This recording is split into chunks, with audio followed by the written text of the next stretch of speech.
नमस्कार दोस्तों, मैं हूं राजवीर शाह और आप देख रहे हैं द न्यूज़पेपर। दोस्तों, फ्रांस ने अपने देश पर कट्टरवादी इस्लाम की नो एंट्री कर दी है। इसके बाद पूरे विश्व की जितनी भी मुस्लिम कंट्रियां हैं वो हंगामा बरपा रही हैं और खासकर हमारा पड़ोसी मुल्क पाकिस्तान ये तो इतना हंगामा बरपा रहा है जैसे कि सारा का सारा बोझ फ्रांस ने इस पर ही डाल दिया हो। तो चलिए दोस्तों, समझते हैं क्या किया है रमजान के महीने पर फ्रांस ने मुसलमानों के साथ। आज इस मामले को समझने की कोशिश करेंगे और क्यों किया है ये भी जानने की कोशिश करेंगे। तो सबसे पहले हम आगे की ओर बढ़े तो हम थोड़ा सा कुछ पीछे की ओर समझ लेते हैं कि फ्रांस को ये कदम क्यों उठाने पड़े जो मैं आपको आज बताने वाला हूं। आपको याद होगा 7 जनवरी 2015, आपको याद होगा, खासकर ये डेट फ्रांस के लिए काला दिन माना जाता है। 7 जनवरी 2015 को चार्ली हेब्दो, जो हम इंडिया में बोलते हैं चार्ली हेब्दो, लेकिन फ्रांस में इसको बोलते हैं शार्ली एब्दो। शार्ली एब्दो के जो शार्ली एब्दो पत्रिका है उसके पब्लिकेशन हाउस पर हमला किया गया था कट्टरपंथियों के द्वारा, जहां पर 12 लोगों की मौत हो गई थी। और आखिरकार ये हमला क्यों किया गया था ये भी आपको जानने की जरूरत है। आपको बता दूं कि शार्ली हेब्दो नाम की जो पत्रिका है उसने पैगंबर मोहम्मद साहब के विषय में एक कार्टून छापा था, जिसके बाद जो कट्टरपंथी लोग हैं उन्होंने इस पब्लिकेशन हाउस शार्ली एब्दो के पब्लिकेशन हाउस पर हमला किया, जिसके बाद वहां पर 12 लोगों की मृत्यु हो गई थी। इसके बाद फ्रांस में इस चीज को लेकर बहुत चर्चा हुई। करीब करीब 10 साल पहले का ये मामला है और अभी आपने देखा होगा 2020 में भी ये मामला बहुत हाईलाइटेड हुआ था जब शार्ली हेब्दो ने फिर एक बार कार्टून छापा था। तो चलिए देखते हैं आगे क्या इस मैटर में निकल के आ रहा है। आपको यही चीज याद होगी, इंडिया की मैं बात करना चाहूंगा क्योंकि इंडिया के अंदर आपको ये चीज खासकर आपने सोशल मीडिया पर देखा होगा, टीवी चैनलों पे बहुत जगह देखा होगा कि भिंडी बाजार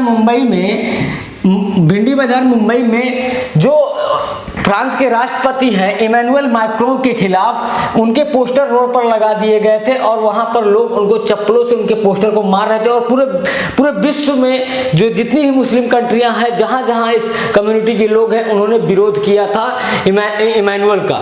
तो दोस्तों ये पूरा मामला है, आप समझ गए। इसके बाद आगे देखते हैं।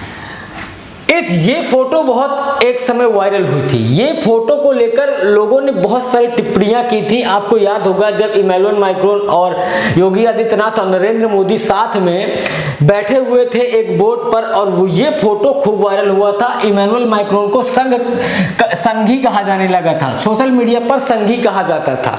तो ये चीज मैं आपको इसलिए बता रहा हूं क्योंकि आपको ये केस समझने में बहुत सारी आसानी होगी जो मैं आगे आपको बताने वाला हूं। तो चलिए मुड़ते हैं केस की ओर। समय जो आप देख रहे हैं ये फ्रांस की सीनेट है, यानी जिस तरह से हम भारत में संसद कहते हैं वैसे ही फ्रांस में सीनेट होती है, जहां पर 348 इसके सदस्य हैं। जो बिल लाया गया है वो बिल पास हो गया है। आपको बता दूं कि बिल के विषय में बताने से पहले मैं ये चीज इसलिए क्लियर कर देना चाहता हूं क्योंकि ये चीज आपको बाद में बताऊंगा तो आप थोड़ा सा कंफ्यूज हो जाएंगे। फ्रांस की सीनेट में जो बिल लाया गया है, जिस दिन ये बिल लाया गया है उस दिन फ्रांस की सीनेट में 317 सदस्य थे, जिसमें 208 सदस्यों ने पक्ष में वोटिंग किया है और 109 सदस्यों ने विपक्ष में वोटिंग किया है जो बिल लाया गया है कट्टरपंथी इस्लाम के खिलाफ। अब इतना आपने मैटर समझ लिया, अब चलते हैं कि क्या है बिल।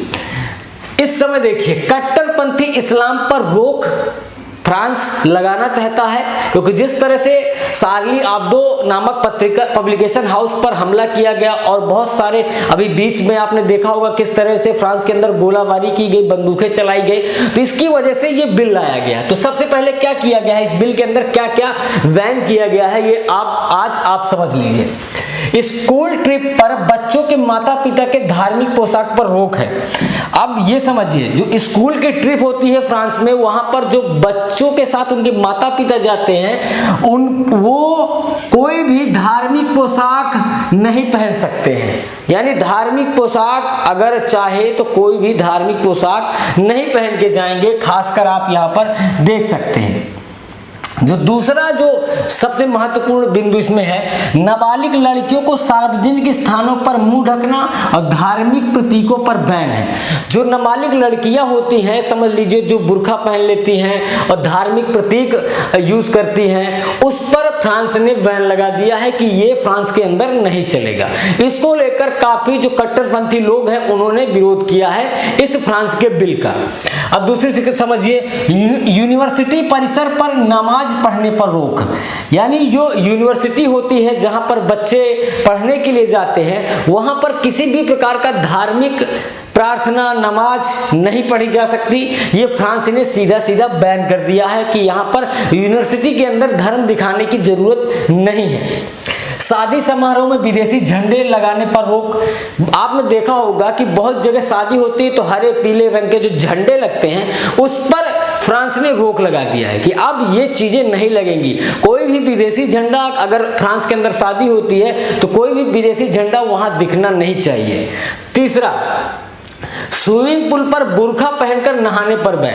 अगर आप फ्रांस के अंदर स्विमिंग पूल पर जाते हैं नहाने के लिए कोई महिला, तो आप बुर्का नहीं पहन सकती है। इसको लेकर फ्रांस में बहुत बड़ी बहस भी चली थी कि बुर्का पहनकर नहाना सही नहीं है। तो इसलिए यहाँ पर आप देख सकते हैं कि स्विमिंग पूल पर अगर बुर्का पहनकर जाएंगे तो आपको वहां पर नहाने नहीं दिया जाएगा, आपको बगैर बुर्के के ही नहाना पड़ेगा। प्राइवेट स्कूलों पर विदेशी हस्तक्षेप बैन, यानी जो वहां के यानी फ्रांस के जो प्राइवेट स्कूल है वहां पर विदेशी हस्तक्षेप नहीं होगा। जैसे कि भारत में बहुत ज्यादा ये चीज होती है, आपने देखा होगा बहुत सारे ईसाइयों के स्कूल है जहां पर विदेशी हस्तक्षेप है। आपने देखा होगा जो बहुत सारे मदरसे हैं वहां पर अरबी लोगों का बहुत सारा हस्तक्षेप है। वैसे यहाँ पर जो विदेशी हस्तक्षेप है प्राइवेट स्कूलों पर बिल्कुल भी नहीं होगा, यानी सीधा सीधा बैन लगा दिए गए। इसके बाद जो सबसे बड़ी बात ये निकल के आ रही, जो पाकिस्तान है वो बिलबिला उठा है। पाकिस्तान पूरी तरह से इस चीज का विरोध कर रहा है और पाकिस्तान इसको लेकर बहुत सारा हंगामा बरपा रहा है। इसलिए फ्रांस के जो राष्ट्रपति हैं इमैनुअल मैक्रोन ने फोन करके अपने राजदूत को कहा है कि जो फ्रांस के नागरिक हैं, जो फ्रांस के रहने वाले हैं, अगर पाकिस्तान में हैं तो उनको तुरंत देश अपने बुलाया जाए, फ्रांस बुला लिया जाए। इसके बाद और हंगामा पाकिस्तान में होना शुरू हो गया है। तो दोस्तों ये है पूरा मैटर। आप समझ सकते हैं कि रमजान का महीना चल रहा और फ्रांस ने इतने सारे प्रतिबंध लगा दिए हैं कट्टरपंथी इस्लामी गतिविधियों पर, तो आप समझ सकते हैं कि इन देशों पर हंगामा बरपना लाजमी है। तो दोस्तों बने रहिए द न्यूज़पेपर के साथ। मैं हूं राजवीर शाह, ऐसे ही फिर किसी कंटेंट के साथ मिलते हैं। जय हिंद।